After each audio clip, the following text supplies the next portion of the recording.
இப்போது புதிய அறிமுகம் ஆச்சி ஹோட்டல் சாம்பார் 50 கிராம் ரூபாய் 20 மட்டுமே. கோவை விமான நிலையத்தில் பாஜக முன்னாள் மாநில தலைவர் அண்ணாமலையிடம் கர்நாடக மூத்த IAS பெண் அதிகாரி நலம் விசாரித்தார்.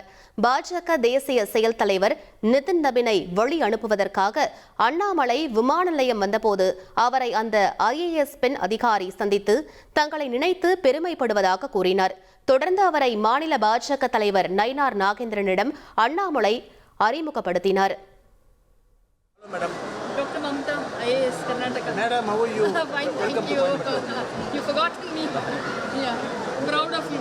What got you to come? I came to meet some friend. I'm going back. Selva sir is also coming today. IAS officer from Karnataka, senior. You are coming to Selva sir is taking 9:30 flight. 9:30, I was going at 9:30. I came a little early. All the same style is made. Same bigger style. Yeah.